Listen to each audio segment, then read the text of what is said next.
Hello বন্ধুরা, কেমন আছেন সবাই? আশা করি সবাই ভালো আছেন। বন্ধুরা, আমাদের এই গল্পগুলো যদি ভালো লাগে অবশ্যই লাইক করবেন, কমেন্টস করে জানিয়ে দিবেন। কিরে, 2 ফ্লেভারের 2 আইসক্রিম আনলি যে? সবসময় না একই ফ্লেভারের দুটো আনিস? আজ আবার নতুন করে কি হলো? কি আর হবে, এমনি এনেছি বলেই ভ্যানিলা ফ্লেভারের আইসক্রিমটি আমার সামনে এগিয়ে দিল সমুদ্র। আমিও খুব স্বাভাবিক ভঙ্গিতে আইসক্রিমটি নিলাম। প্যাক খুলে ছোট করে কামড় দিতে দেখলাম সমুদ্র এখনও আইসক্রিম হাতে নিয়ে বসে আছে। বললাম, খাচ্ছিস না কেন? গলে যাবে তো। সমুদ্র আইসক্রিমের প্যাক খুলে এক কামড় দিয়ে এগিয়ে দিল আমার দিকে। আমি যেন 440 পাওয়ারের বোল্টের একটা শট খেলাম। অবাক চাহনি দিতেই সমুদ্র বলল, ইচ্ছে ছিল দুজনের আইসক্রিম দুজনের ছোঁয়া থাকবে, তাই 2 ফ্লেভার কেনা। একই ফ্লেভার কিনলে তো স্বাদ একই পাওয়া যাবে, 2 ফ্লেভার হওয়ায় স্বাদটা আলাদা পাওয়া যাবে, তাই আজ ভিন্ন কিনলাম। কিন্তু কিছুক্ষণ নিষ্পলক দৃষ্টিতে তাকিয়ে রইলাম সমুদ্রের দিকে। ওর এই নতুন করে পরিবর্তন হওয়াটা ভালো লাগলেও আগের সমুদ্রকে খুব করে মনে পড়ছিল আমার।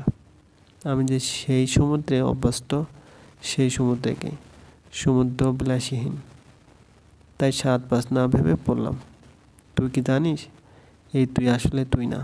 এই তুই হলেই একটা রোবট তুই, যার প্রাণ থাকা সত্ত্বেও নিষ্প্রাণ, যে কিনা নিজের ভালোবাসা প্রমাণ করতে আপ্রাণ বৃথা চেষ্টা করে নিজেকে হারিয়ে ফেলছে। কেন করছিস তুই এসব? মানুষের কথায়? তুই তো এরকম না। মানুষের কথা গায়ে লাগানো তো তোর কর্ম না। তাহলে আজ কেন অন্যের কথায় নিজের সত্তাকে বিপর্যস্ত করছিস? তোকে হারানোর ভয়ে? সবাই বলে আমি তোর সাথে যেরকম ব্যবহার করি এত না কি তুই কষ্ট পাস, মন খারাপ করিস। আবার এও বলে যে আমার এই ব্যবহারের জন্য তুই একদিন আমায় ছেড়ে চলে যাবি। কিন্তু আমি তো তা কখনো চাই না। বিশ্বাস কর, তোকে ছাড়া আমার একাকী জীবন ভাবা অসম্ভব। আমি ভরা বাতাসে হয়তো দম নিতে ভুলে যাব তুই হীনতায়। তাই একটু একটু করে চেষ্টা করছি নিজেকে বদলাতে, আর 10টা ছেলের মতো গড়ে তুলতে। মানুষের কথা কি সবসময় সত্য হয় সমুদ্র? তুই কি প্রমাণ পেয়েছিস? আর মানুষই বা জানবে কি করে যে আমার মনের গহীনে তোকে ঘিরে কি চলছে? শুধু হাতে হাত রেখে হাঁটলে, মিষ্টি মিষ্টি কণ্ঠে কবি ভাষায় কথা বলে ভালোবাসা প্রমাণ হয় না সমুদ্র। কঠোর ভাষাতেও ভালোবাসার সূক্ষ্ম শক্তিশালী স্তর পাওয়া যায়, যদি সে ভালোবাসা খাঁটি হয়। আর তোর মাঝে সেই খাঁটি ভালোবাসার ছোঁয়া আমি পেয়েছি। হোক সে কঠোর, উদাসীন, বেখালিপনা, খাঁটি পেয়েছি, এতে আমি সন্তুষ্ট। কারো কথায় নিজের সত্তাকে পরিবর্তন করার কোনো প্রয়োজন নেই তোর। সমুদ্র মৃত্যু হাসল, বলল, একটা কঠিন থেকেও কঠিনতর পরীক্ষা হতে মুক্তি তো দিলি, এবার আর একটা পরীক্ষা থেকে মুক্তি দেয়। গলে যাওয়া আইসক্রিম ধরে রাখাও কিন্তু একটা পরীক্ষা। আর যে পরীক্ষায় বর্তমানে আমরা দুজনেই পরীক্ষার্থী। তাড়াতাড়ি কামড় দিয়ে বাকি তরল আইসক্রিম মুখে পড়ার সুযোগ করে দেয়।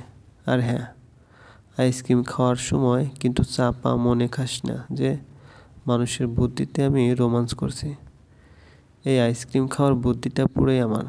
অনেক দিনের ইচ্ছা ছিল, তবে একাকী ভরার সময় কাটানো হয়ে উঠছিল না বলে ইচ্ছে পূরণ হচ্ছিল না। আজ যেহেতু দুজন একাকী হয়েছি, তাই আর কি ইচ্ছে পূরণের মোহে ছুটে গেলাম। সিরিয়াসলি তোর প্ল্যান? হ্যাঁ বাবা, হ্যাঁ, এটাই পুরো আমার প্ল্যান। এখানে কারো প্ল্যানের ছিটে ফোটাও নেই, একেবারে আমার খাঁটি নিজস্ব প্ল্যান। তোর নিজস্ব খাঁটি প্ল্যান? হা হা। আমি দাঁত কেলিয়ে বেশ জোরে হেসে দিলাম সমুদ্রের কথা শুনে।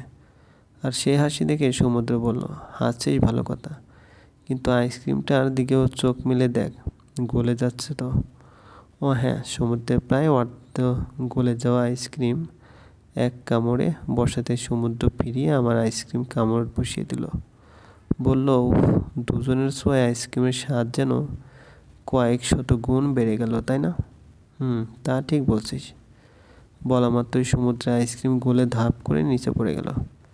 সমুদ্র আইসক্রিমের খালি প্যাক হাতে ধরেই আমার দিকে তাকালো। আমি নিজের আইসক্রিমটি সমুদ্রের দিকে এগিয়ে ধরে চোখ মেরে বললাম, আজ হয়তো স্বয়ং আল্লাহ তাআলাও চাইছে তোর মনের ইচ্ছা পূরণ হোক।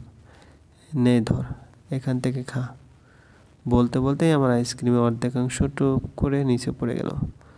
সমুদ্র হেসে বলল, আজ আইসক্রিমই আমাদের কপালে নেই রে। দেখছিস না এই সামান্য দুটো আইসক্রিম নিয়ে কত কিছু হচ্ছে, পড়তে পড়তেই শেষ, আমাদের খাওয়ার আর খবর নেই। কে বলেছে শেষ? এই যে একটু আছে, এটাই দুজন ভাগ করে খেয়ে নেব, সমস্যা কি? তোর ইচ্ছাও পূরণ হবে আর খাওয়া হয়ে যাবে। বলে সমুদ্রের মুখে আমি আইসক্রিমটি ধরলাম। সমুদ্র এক কামড় দিয়ে ফিরিয়ে আমার মুখে ধরল। আমি কামড় দিতে আইসক্রিম শেষ। দুজনেই একে অপরের দিকে তাকিয়ে ফিক করে হেসে দিলাম। সমুদ্র আর কিছু বলল না, আগের ন্যায় আবার মাঝে কিছুটা গ্যাপ রেখে বসে রইল আনমনে। অবশ্য আনমনে বললে ভুল হবে, সে হয়তো নিঃশব্দহীন গাছগাছালি শব্দ তরঙ্গ খোঁজার আপ্রাণ চেষ্টা করছে, নয়তো পাখ পাখালির কিচিরমিচির শব্দ ভাণ্ডার আয়ত্ত করতে মত্ত রয়েছে। তাই আমি ওর কথা বলে ওর সেই চেতনা শক্তির ব্যাঘাত ঘটাতে চাইলাম না। শব্দহীন ঠোঁট দুটো একত্রে করে তাকিয়ে রইলাম সমুদ্রের পানে। বেশ কিছুটা সময় এভাবেই কেটে যায়। ঘড়ির দিকে তাকিয়ে দেখি বেলা হয়ে এসেছে। এখন বাসায় যাওয়াটা সুন্নত না ফরজ হয়ে উঠেছে, নয়তো হাজারো প্রশ্নের সম্মুখীন হতে হবে আমাকে। তাই আস্তে করে বললাম, সমুদ্র, দুপুর গড়িয়ে যাচ্ছে, বাসায় যাওয়া অত্যন্ত জরুরি হয়ে পড়েছে, চল এখন উঠি আমরা।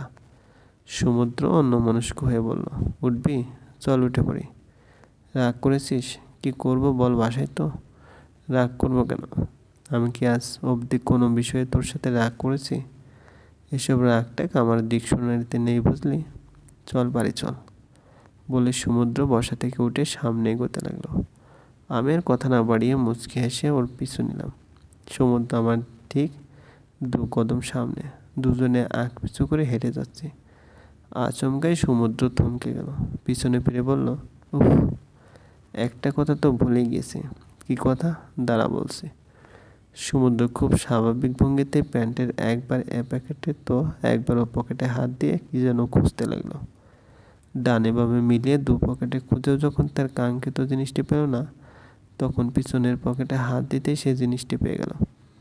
পকেট থেকে বের করে সামনে আনতেই আমার চোখ দুটো ছানা বড়ার মতো হয়ে গেল। একটি স্বর্ণের আংটির বক্স সমুদ্রের হাতে। আমি বড় বড় চোখ করে সমুদ্রের দিকে তাকাতেই সমুদ্র কোনো রকম ভনিতা ছাড়া আমার বাম হাত নিয়ে আঙ্গুলে পরিয়ে দিল। বলল, কদিন আগে তোর জন্য এই আংটিটা কিনেছিলাম, কিন্তু বিভিন্ন ব্যস্ততায় বারংবার মনে করা সত্ত্বেও তোকে দিতে ভুলে যাই। ফলস্বরূপ দৈনন্দিনের জন্য আংটিটি স্থান পায় আমার এই ব্যাগে। ভাগ্যিস এখন মনে পড়েছে, তাই তোকে দিতে পারলাম, নয়তো আর কতদিন মাস যে এই ব্যাগেই পড়ে থাকতো আল্লাহ জানে। আমি পুরো বাকরুদ্ধ ছিলাম। মুখ খবর দিয়ে টু শব্দটাও বের করার শক্তি পাচ্ছিলাম না। আংটিটি স্বর্ণের তার জন্য নয়, সমুদ্র আমার কথা মনে করে কিছু কিনেছে এটা ভেবে, কারণ ওর কাছ থেকে এসব আশা করা কিংবা পাওয়া মোটেও সহজতর ছিল না। আমার চোখের সাদাংশ চিকচিক করে নোনা স্রোত বয়ে উঠেছিল, কিন্তু সমুদ্র সেসব দিকে লক্ষ্য না করে বলল, কিরে দাঁড়িয়ে পড়লি যে, চল বাড়ি যেতে হবে। বলেই নিজ গতিপথ ধরে এগোতে লাগলো সমুদ্র। আমি কিঞ্চিত হেসে আংটিটিতে স্পর্শ করে তাতে চুমু খেয়ে সমুদ্রের গতিপথ অনুসরণ করতে লাগলাম। রূপাইয়া হাওয়ে তাকিয়ে আছে ইউরেশার মুখের দিকে, চোখ মুখে বিরাজ করছে বিরক্তির ছাপ। বলল, মা, সমুদ্র এত আনরোমান্টিক ছিল? এরকম দিনেও কেউ এভাবে কথা বলে? তার উপর আবার সেগুলো তোমার স্মৃতির পাতায় গেঁথে রয়েছে। এটা কিভাবে সম্ভব? আর সমুদ্র যেমনই হোক না কেন, কিন্তু তুমি তো তার থেকে বেশি রসহীন ছিলে, নয়তো এরকম দিন কারো মনে থাকে? তুমি যখন বললে তোমার স্মরণের দিনের কথা, আমি তো মনে মনে কত কিছু ভেবেছিলাম, খুশি হয়েছিলাম, মনে আনাচে কানাচে ঘুরপাক করেছে সহস্র কথার সমাহার। কিন্তু এখন তো আমার মাথায় ঘুরে গেছে তোমাদের কাণ্ড থেকে। ইশারা স্মিত হাসলো, বলল, সম্পর্কের মাঝে রস থাকলে বুঝি স্মৃতির পাতায় সমস্ত কিছু গেঁথে যায়? রস স্মৃতি হয় না? হলে হতে পারে, যদি তোমাদের মতো রোবট দুটি মানুষ হয়, তবে এছাড়া অসম্ভব। এটা ভুল রূপাইয়া। রসে পূর্ণ সম্পর্কের বাইরেও একটা অসংখ্য সম্পর্ক আছে। হয়তো তুই সেই সম্পর্কের থেকে পুরোপুরি বিচ্ছিন্ন, তবে এর থেকে মধুর সম্পর্ক আমার জানা মতে আর নেই। চল ভাই, গল্পটি ভালো লাগলে অবশ্যই লাইক করবেন, কমেন্টস করে জানিয়ে দেবেন। কিনলাম কিন্তু কিছুক্ষণ নিষ্পলক দৃষ্টিতে তাকিয়ে রইলাম সমুদ্রের দিকে। ওর এই নতুন করে পরিবর্তন হওয়াটা ভালো লাগলেও আগের সমুদ্রকে খুব করে মনে পড়েছিল আমার। আমি যে সেই সমুদ্রে অভ্যস্ত, সেই সমুদ্রকে, সমুদ্র বিলাসীহীন।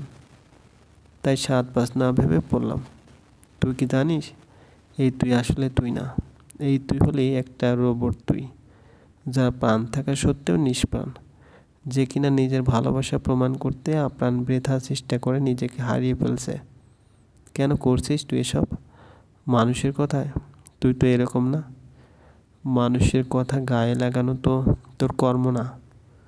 তাহলে আজ কেন অন্যের কথায় নিজের সত্তাকে বিপর্যস্ত করছিস? তোকে হারানোর ভয়ে? সবাই বলে আমি তোর সাথে যেরকম ব্যবহার করি এত না কি তুই কষ্ট পাস, মন খারাপ করিস। আবার এও বলে যে আমার এই ব্যবহারের জন্য তুই একদিন আমায় ছেড়ে চলে যাবি। কিন্তু আমি তো তা কখনো চাই না। বিশ্বাস কর, তোকে ছাড়া আমার একাকী জীবন ভাবা অসম্ভব। আমি ভরা বাতাসে হয়তো দম নিতে ভুলে যাব তুই হীনতায়। তাই একটু একটু করে চেষ্টা করছি নিজেকে বদলাতে, আর 10টা ছেলের মতো গড়ে তুলতে। মানুষের কথা কি সবসময় সত্য হয় সমুদ্র? তুই কি প্রমাণ পেয়েছিস? আর মানুষই বা জানবে কি করে যে আমার মনের গহীনে তোকে ঘিরে কি চলছে? শুধু হাতে হাত রেখে হাঁটলে, মিষ্টি মিষ্টি কণ্ঠে কবি ভাষায় কথা বললে ভালোবাসার প্রমাণ হয় না সমুদ্র। কঠোর ভাষাতেও ভালোবাসার সূক্ষ্ম শক্তিশালী স্তর পাওয়া যায়, যদি সে ভালোবাসা খাঁটি হয়। আর তোর মাঝে সেই খাঁটি ভালোবাসার ছোঁয়া আমি পেয়েছি। হোক সে কঠোর, উদাসীন, বেখালিপনা, খাঁটি পেয়েছি, এতে আমি সন্তুষ্ট। কারো কথায় নিজের সত্তাকে পরিবর্তন করার কোনো প্রয়োজন নেই তোর। সমুদ্র মৃত্যু হাসলো, বলল, একটা কঠিন থেকেও কঠিনতর পরীক্ষা হতে মুক্তি তো দিলি, এবার আর একটা পরীক্ষা থেকেও মুক্তি দেয়। গলে যাওয়া আইসক্রিম ধরে রাখাও কিন্তু একটা পরীক্ষা। আর যে পরীক্ষায় বর্তমানে আমরা দুজনেই পরীক্ষার্থী। তাড়াতাড়ি কামড় দিয়ে বাকি তরল আইসক্রিম মুখে পোড়ার সুযোগ করে দেয়। আর হ্যাঁ, আইসক্রিম খাওয়ার সময় কিন্তু চাপা মনে খাস না যে মানুষের বুদ্ধিতে আমি রোমান্স করছি। এই আইসক্রিম খাওয়ার বুদ্ধিটা পুরোই আমার। অনেক দিনের ইচ্ছা ছিল, তবে একাকী ভরার সময় কাটানো হয়ে উঠেছিল না বলে ইচ্ছে পূরণ হচ্ছিল না। আজ যেহেতু দুজন একাকী হয়েছি, তাই আর কি ইচ্ছে পূরণের মোহে ছুটে গেলাম। সিরিয়াসলি তোর প্ল্যান? হ্যাঁ বাবা, হ্যাঁ, এটাই পুরো আমার প্ল্যান। এখানে কারো প্ল্যানের ছিটে ফোটাও নেই, একেবারে আমার খাঁটি নিজস্ব প্ল্যান। তোর নিজস্ব খাঁটি প্ল্যান? হা হা। আমি দাঁত কেলিয়ে বেশ জোরে হেসে দিলাম সমুদ্রের কথা শুনে। আর সেই হাসি দেখে সমুদ্র বলল, হাসছিস ভালো কথা, কিন্তু আইসক্রিমটার দিকেও চোখ মেলে দেখ, গলে যাচ্ছে তো। ও হ্যাঁ, সমুদ্রের প্রায় অর্ধ গলে যাওয়া আইসক্রিম এক কামড়ে বসাতে সমুদ্র ফিরিয়ে আমার আইসক্রিম কামড় বসিয়ে দিল। বলল, উফ, দুজনের ছোঁয়ায় আইসক্রিমের স্বাদ যেন কয়েক শত গুণ বেড়ে গেল, তাই না? তা ঠিক বলছিস। বলা মাত্রই সমুদ্রে আইসক্রিম গলে ধাপ করে নিচে পড়ে গেল। সমুদ্র আইসক্রিমের খালি প্যাক হাতে ধরেই আমার দিকে তাকালো। আমি নিজের আইসক্রিমটি সমুদ্রের দিকে এগিয়ে ধরে চোখ মেরে বললাম, আজ হয়তো স্বয়ং আল্লাহ তাআলাও চাইছে তোর মনের ইচ্ছা পূরণ হোক। নে ধর, এখান থেকে খা। বলতে বলতেই আমার আইসক্রিমের অর্ধেকাংশ টুপ করে নিচে পড়ে গেল। সমুদ্র হেসে বলল, আজ আইসক্রিমই আমাদের কপালে নেই রে। দেখছিস না, এই সামান্য দুটো আইসক্রিম নিয়ে কত কিছু হচ্ছে। পড়তে পড়তেই শেষ, আমাদের খাওয়ার আর খবর নেই। কে বলেছে শেষ? এই যে একটু আছে, এটাই দুজন ভাগ করে খেয়ে নেব। সমস্যা কি? তোর ইচ্ছাও পূরণ হবে আর খাওয়া হয়ে যাবে। বলে সমুদ্রের মুখে আমি আইসক্রিমটি ধরলাম। সমুদ্রে এক কামড় দিয়ে ফিরিয়ে আমার মুখে ধরল। আমি কামড় দিতে আইসক্রিম শেষ। দুজনেই একে অপরের দিকে তাকিয়ে ফিক করে হেসে দিলাম। সমুদ্র আর কিছু বলল না। আগের ন্যায় আবার মাঝে কিছুটা গ্যাপ রেখে বসে রইল আনমনে।